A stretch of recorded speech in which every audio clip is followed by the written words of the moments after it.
এই দবদাহ গরমে সকলকে কিন্তু কাজের সঙ্গে সঙ্গে শরীরটাও কিন্তু ফিট রাখতে হবে, তাই পরিমাণ মতো জল খাওয়ার সঙ্গে সঙ্গে শরীর ফিট রাখা মানে দই, পরিমাণ মতো দই। আর দই থেকে একটা রেসিপি আজকে নিয়ে চলে আসলাম, সেটা হচ্ছে দই কড়ি।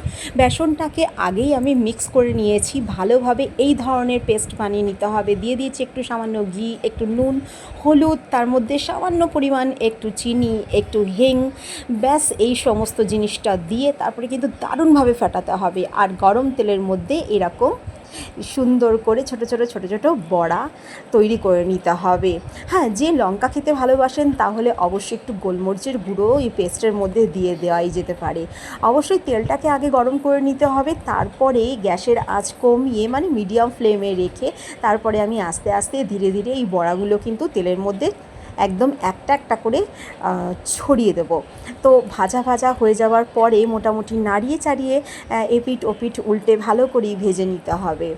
ভাজা ভাজা হয়ে যাওয়ার পরে উঠিয়ে তারপরেই কিন্তু মেন চমক, মানে এই জিনিসটা প্রায়শই বাড়িতে প্রত্যেকের বাড়িতেই হয়। আর যারা যেহেতু গরমের স্থানে থাকে, মানে ভীষণ পরিমাণে যেখানে গরম পড়ে সেখানে তো অবশ্যই কিন্তু এই রেসিপিটা হয়েই থাকে, তো তারা নিশ্চয়ই জানেন।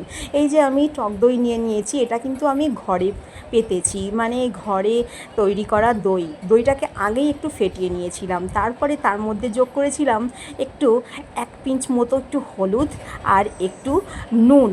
আমি নুনটা সৈন্ধব নমক ইউজ করেছি, কিন্তু আপনারা চাইলে একটু সাদা নমক অথবা রেগুলার নুন যেটা ইউজ করি সেটা ইউজ করাই যেতে পারে। আর তার মধ্যে একটু ব্রাউন সুগার দিয়ে দিয়েছি। ব্রাউন সুগারই দিতে হবে এমন কোনো কথা নেই, সাদা চিনিও দেওয়া যেতেই পারে। আর তারপরেই কিন্তু ভীষণভাবে ভালোভাবে ফেটিয়ে নেব। এরপরেই আছে টুইস্টটা হচ্ছে একটু বেসন। এই বেসনটা কিন্তু দইয়ের মধ্যে ভীষণভাবে কিন্তু ভালো করে ফেটিয়ে নিতে হবে। তাহলে কিন্তু একটা জিনিস লক্ষ্য করতে হবে যে যখন তুমি গরম তেলে এই দইটা ছাড়বে তখন কিন্তু দইটা ফাটবে না, ফেটে যাবে না। এই টিপসটা কিন্তু কেউ দেবে না, একবার কিন্তু করে দেখতেই পারো। হ্যাঁ, স্বচক্ষে প্রমাণ পেয়ে যাবে। আর এরকম একটু পাতলা ঘনত্বের একটা লিকুইড কিন্তু আমি তৈরি করে নেব। তেলটা গরম করে নিয়েছি, আর তেলের মধ্যে যেরকম কালো সর্ষে অ্যাভেলেবেল প্রত্যেকের ঘরেই থাকে, তো কালো সর্ষেটা দিয়ে দেবো। কালো সর্ষেটা ভালো মতো ফুটে গেলে, মানে একটা ফোটার একটা আওয়াজ হবে, সেই সমস্ত বেশ পটপট করে ফুটে গেলে তারপরে তাতে দিয়ে দেবো একটা মতো শুকনো লঙ্কা। তো একটার জায়গায় দুটো দেওয়াই যেতে পারে, শুকনো লঙ্কার ফ্লেভারটা ভীষণই ভালো লাগে। আর তার সঙ্গে কারি পাতাও দিয়ে দেবো। এই কারি পাতার যে ফ্লেভারটা সেটা কিন্তু দুর্দান্ত লাগে, মানে যে কোনো রেসিপিতে যদি বলো সেটা কিন্তু একেবারেই কিন্তু মানে স্বাদটা কিন্তু একদম অপূর্ব এনে দেয়। তবে হ্যাঁ, কারি পাতাটা যখনই দেবে তখনই কিন্তু একটু সাবধানে দিতে হবে, কারণ কারি পাতা দেওয়ার পরে কিন্তু ভীষণভাবে তেল কিন্তু ছিটকায়। তো আমি ওই জন্য ক্যামেরাটা দূরে সরিয়ে নিয়েছিলাম, ভীষণ তেল ছিটকাচ্ছিল। যাই হোক, আমার ফোড়নটা দেওয়া হয়ে গেছে। আর সঙ্গে একটু কিন্তু দেরি করলে হবে না, সঙ্গেই কিন্তু আমি দইয়ের যে মিক্সচারটা বানিয়েছিলাম সেইটাও দিয়ে দিয়েছি। আর তার সঙ্গে আমি কিন্তু বড়াগুলোও দিয়ে দিয়েছি।